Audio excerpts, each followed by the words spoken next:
Bonjour à tous et bienvenue dans cette nouvelle vidéo. Eh ben dis donc, ça fait vachement longtemps. J'avais pas réellement de sujet en tête, mais Noël étant passé par là, j'ai eu un petit cadeau qui, ma foi, nécessiterait bien de vous le présenter. Vous présenter autant que ce petit truc que j'ai chopé en brocante ce week-end. Je sais pas dans quel sens ça se tient, parce que moi j'aurais dit que comme ça ce serait pas mal, mais visiblement l'écriture est dans ce sens-là, donc comme ça, je sais pas du tout, faudra que je le branche. C'est du DB9, si ça pouvait marcher sur Amiga ce serait top, mais j'en doute. Il n'y a ni Atari ni Amiga de marqué derrière. Bref, ce n'est pas le sujet de cette vidéo.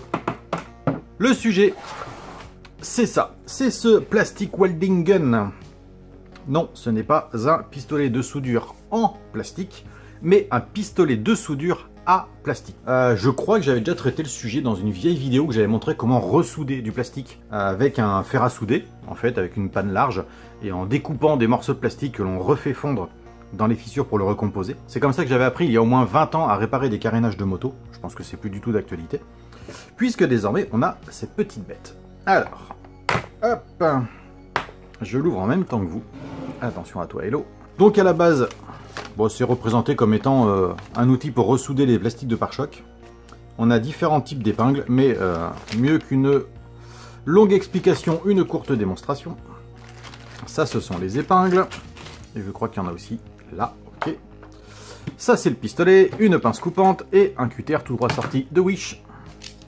Voilà, c'est pas le plus... ça, j'utilise pas. Bah, du coup, à déraper ce qui se casse et vous coupez une main.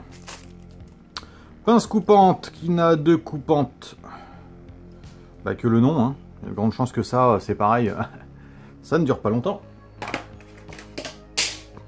On tombera pas plus bas. Ce qui m'intéresse, moi, c'est ça. Donc, c'est le même principe qu'un fer à souder. On a un système de résistance avec une gâchette pour faire chauffer. Je n'ai pas d'indication de température, mais bon, je pense que ce n'est pas utile.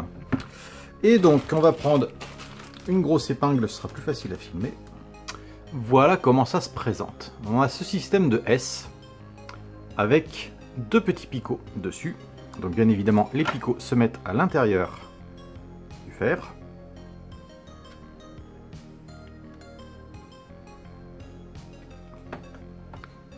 Tout du moins, on essaye.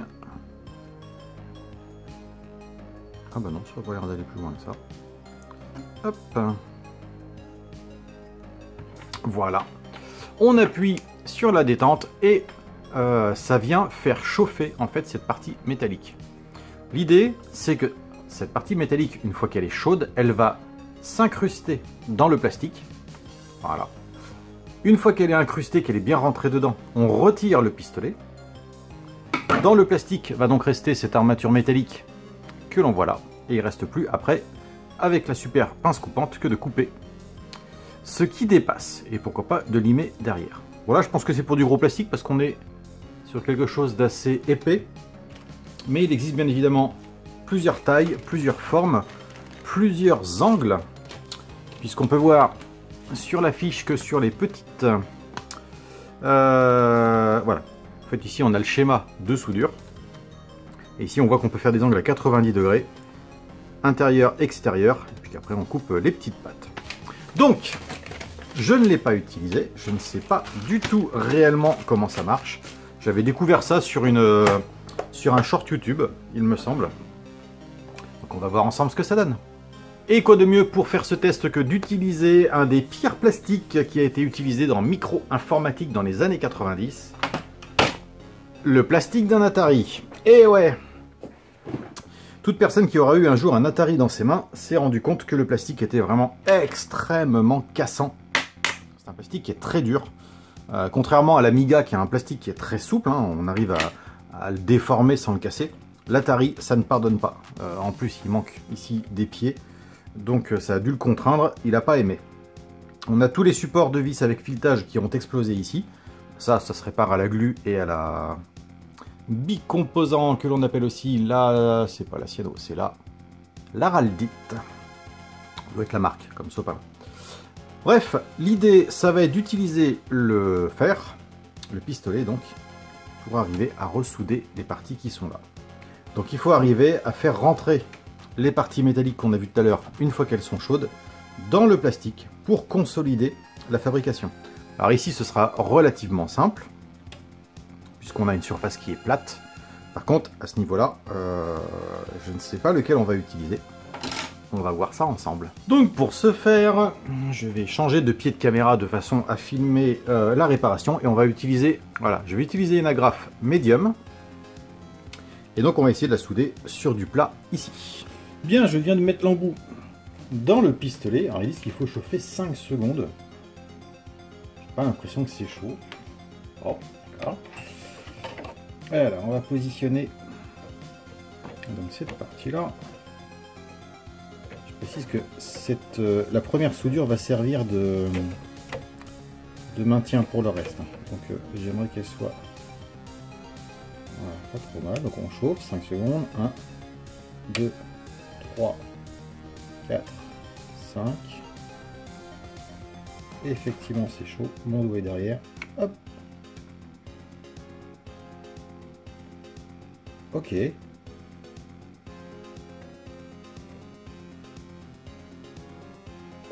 Oh. Alors c'est rentré comme dans du beurre. Bon, je m'y suis un peu mal pris parce qu'il y a la caméra qui est là, donc j'aurais dû être un peu plus en ligne avec le plastique. Mais c'est soudé. Et du coup ça permet, là je peux me permettre de le bouger comme ça. Parce qu'avec le métal qui est intégré dedans, et ben du coup ça renforce complètement. On va continuer, je vais faire un S à ce niveau là. Par contre il faut que je mette quelque chose sous le châssis parce qu'il a tendance à s'enfoncer. Et du coup c'est pas bon pour la rigidité. Est-ce que ça peut suffire?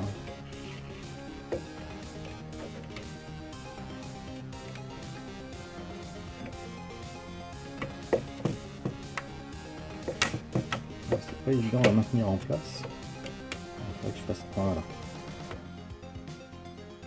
Et ben même chose, on va utiliser le même type d'agrafe. Et là, je vais donc essayer d'avoir cette partie-là. Je vais commencer par l'aligner tant bien que mal. J'aurais peut-être dû réparer le bas plutôt avant. Ouais, on va faire ça. Je vais consolider la partie basse avant. Alors la partie basse, vous voyez, c'est celle-ci qui est complètement cassée. Je garde mon petit support en dessous pour le maintenir en place. J'approche mon fer, donc je chauffe. Je vais essayer de le maintenir le plus en place possible.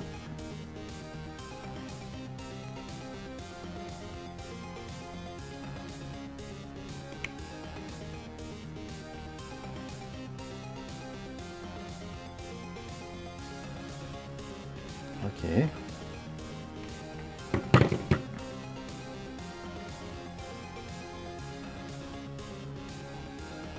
Alors, j'avais vu en vidéo que ça marchait bien. Mais vous savez ce que c'est que les vidéos. Les vidéos, des fois, faut pas forcément s'y fier. En fait, j'avais vu ça sur la restauration d'une carrosserie de modélisme. Ça me paraissait tellement facile que je me disais, ah, il y a une entourloupe. Et ben, ma foi, on va continuer comme ça. Je vais pas regarder combien coûtaient les agrafes, mais à mon avis, on peut en mettre quand même quelques-unes avant de se ruiner. Et donc, on va faire celui-ci. Je vais me mettre dans une meilleure position. Et donc, on va essayer de faire un appui propre. Parce que j'aimerais ne pas avoir à y revenir.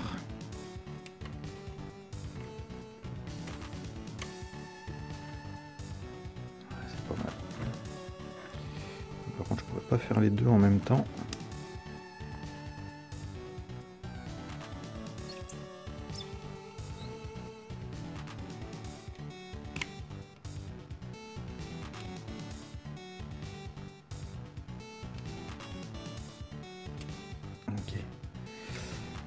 Et si je dis pas de bêtises, j'ai l'impression que c'est pas simplement comme un fer, en fait c'est un effet résistance. L'électricité doit passer dans les épingles, du coup ça fait effet résistance, ça chauffe et ça pénètre dans le plastique. Alors oui, parce que les pannes restent complètement froides. Ça me paraît pas mal. Marion, il passe quoi là-dedans? Ça passe pas du 220, ce serait un petit peu trop risqué à mon avis. Je fais confiance à à mes viewers dans les commentaires pour m'expliquer tout ça. Mais moi, j'ai 3,2 volts en alternatif. Bon, ça permet au moins de ne pas s'électrocuter. Ceci étant fait, eh bien, j'aimerais tester des épingles d'angle, des agrafes d'angle pour cette partie-là. Alors, les agrafes d'angle, c'est celles-ci qui sont censées se positionner comme ceci. Alors ouais, sur un angle à 90 degrés, ça doit pas être mal. Ici, non, je pense pas. Là, si je rentre là et là, non. Est-ce que je tente l'angle là? Eh, pourquoi pas. Pourquoi pas, pourquoi pas. Donc j'aimerais arriver à poser cette épingle. Vous voyez, comme ceci, en fait, pour empêcher ces deux parties-là de se séparer.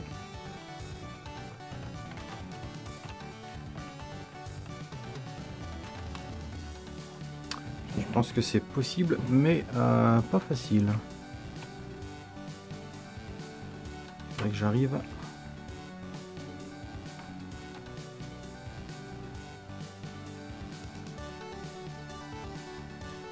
faut que j'y arrive comme ça. Il faut que je tienne avec mes doigts.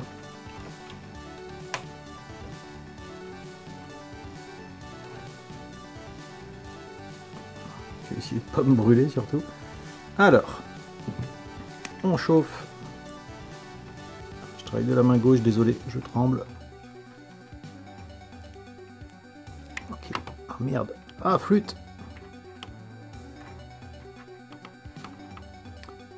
Je l'ai enlevé trop tôt. Ok, on peut rattraper, je lâche. J'attends que ça refroidisse. Bon, en gros, quand je vois que le plastique ne bulle plus. Ah yes. Ok.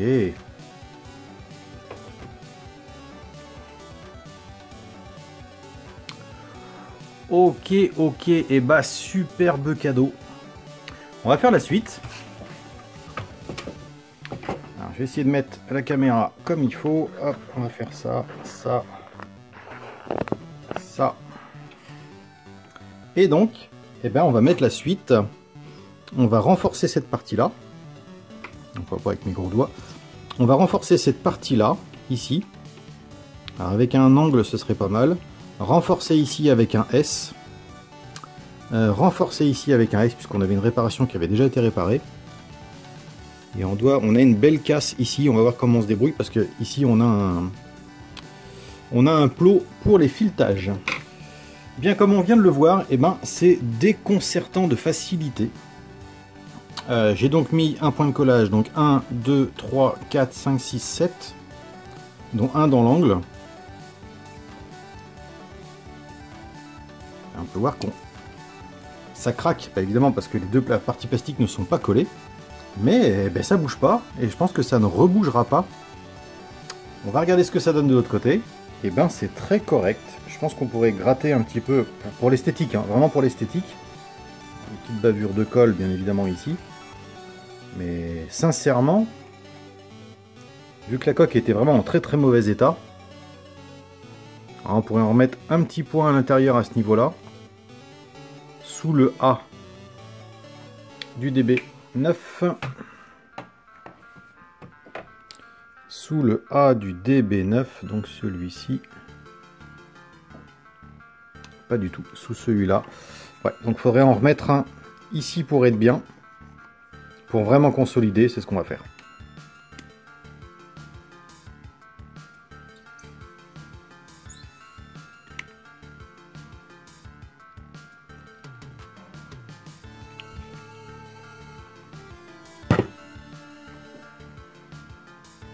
Voilà, c'est sûr.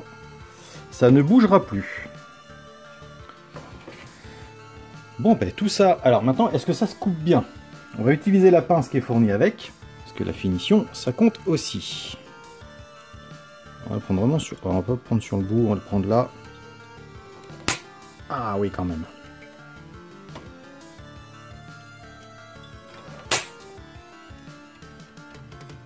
Ah ouais, faudra attaquer avec un. Bon bah la pince elle vivra pas longtemps. Hein. Elle est déjà à moitié percée, mais bon. Je précise quand même qu'une machine comme ça vaut une trentaine d'euros. D'ailleurs, je vous ai mis le lien dans la description hein, vers le produit que j'ai acheté.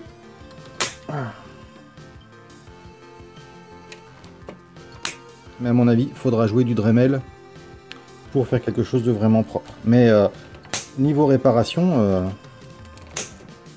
pour le moment, je suis particulièrement surpris. Et agréablement surpris, ce qui n'est pas toujours le cas. Est-ce qu'on peut avoir celui-là facilement? Oh oui. Ce qui est bien, c'est que le métal a une certaine souplesse qu'on peut se permettre de l'attaquer. Clac. On peut l'attaquer un peu en biais, ça pose pas de problème. On parle dessus. Clac.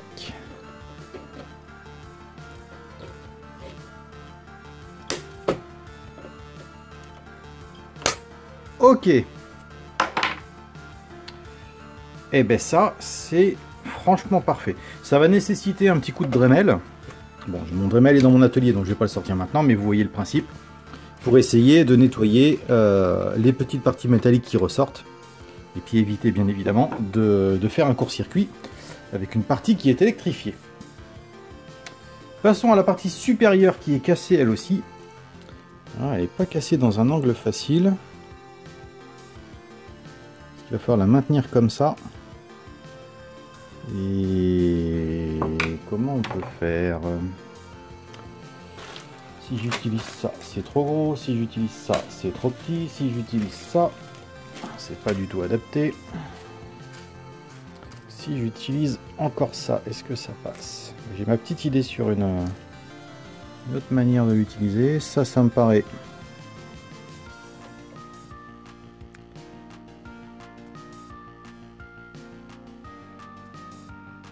peut-être moyen quand même, mais je pense qu'on peut utiliser aussi ça, pas du tout. J'aurais bien utilisé la même épingle, la même agrafe que tout à l'heure pour faire l'angle et faire une première passe ici comme ça, une première passe ici comme ça.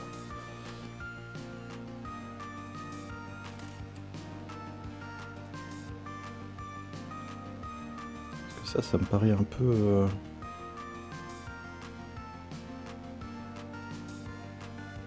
Il y a moyen, mais ça va déborder. Alors, eh ben, on va tenter avec ça. Alors, j'ai remarqué un truc qui est pas mal, c'est qu'on peut, ça se trouve même on doit, ah non, parce que c'est pas comme ça dans la notice. Là, je mets ma pièce en place, je positionne ma partie métallique, et j'ai pas encore appuyé sur la détente. Là, j'appuie, hop là, là, j'appuie. Je trouve que c'est plus facile pour le guider. Voilà.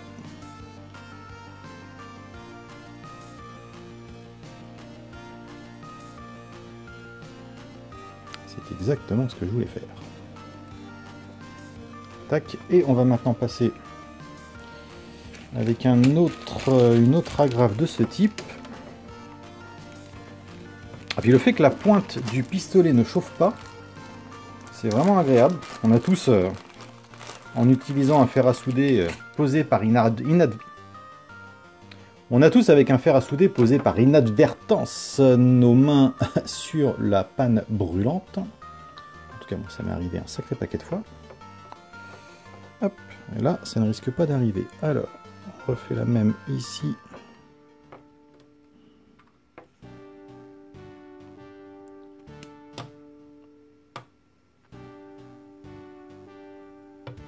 Ok.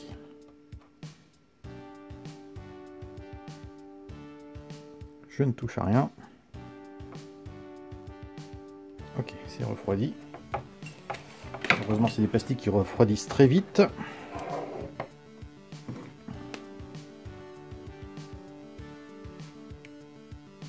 Donc il y a les restes de colle d'avant. Alors, du coup, c'est fixé. Donc, je vais pas faire de soudure par le dessus. Ça risquerait d'être... Je dirais qu'esthétiquement, là, bon, voilà. Si on n'y regarde pas de trop près, on voit pas que ça a été cassé. On voit pas que ça a été réparé non plus. Donc, on va laisser comme c'est. On va supprimer ce qui est en trop. Oula. C'est facile à couper celui-là.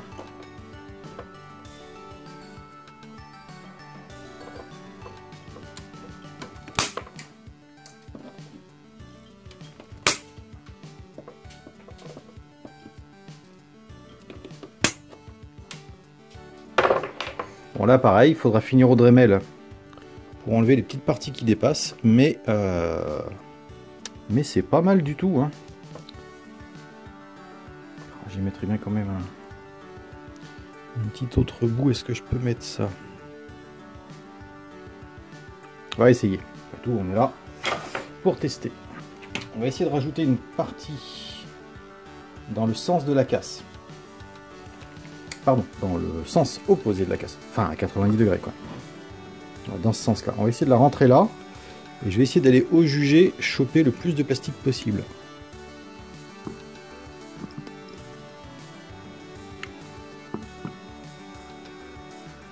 Ok.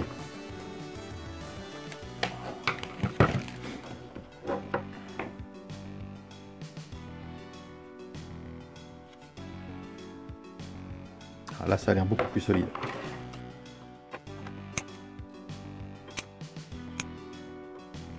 Bien, bah si je regarde sur le compteur de ma caméra, cette réparation, pour une première, ne m'a pas pris plus de 15 minutes. Et donc, maintenant que le bas est réparé, on doit pouvoir positionner le haut sans accroche. Ça s'emboîte parfaitement. Bon, il y aura toujours un manque de plastique ici, hein, puisque de toute façon, ça, il a pris quand même un peu cher, hein, il en manque des bouts. Mais bah, c'est une réparation qui, pour moi, me paraît solide. On verra ça dans le temps, hein, bien évidemment. Mais ça me paraît quand même plutôt pas mal. Et je précise que la prochaine réparation que je vais faire, je pense pas que je la filmerai, mais c'est pour la carrosserie de mon Marder, donc ma grosse voiture radiocommandée, dont la carrosserie est abîmée. Alors par contre c'est du Lexan en 4 mm je crois, 3 ou 4 mm d'épaisseur.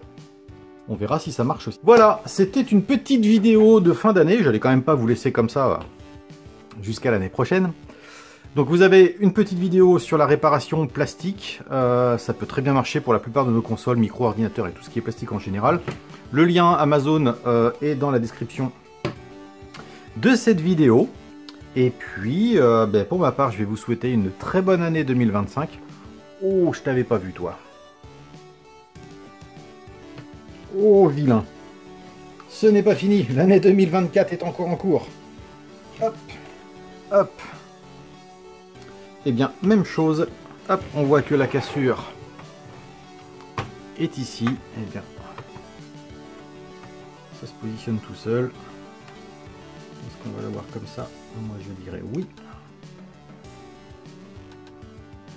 Tac.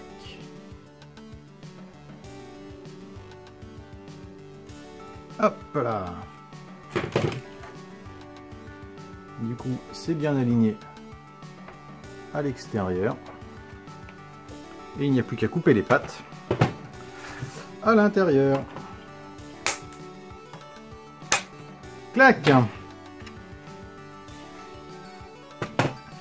Bref, je vous souhaite à tous une très bonne année 2025. J'espère que l'année 2024 aura été cool et que l'année suivante sera encore meilleure. Je vous remercie d'avoir suivi toutes les vidéos de cette année, même s'il y en a eu beaucoup moins que d'habitude. J'espère que je continuerai à en faire un petit peu l'année prochaine, bien évidemment. Pour des raisons professionnelles, j'ai beaucoup moins de temps pour le faire. Donc voilà. Viendra ce qui viendra. Merci à tous, très bonne année et à bientôt. Ciao!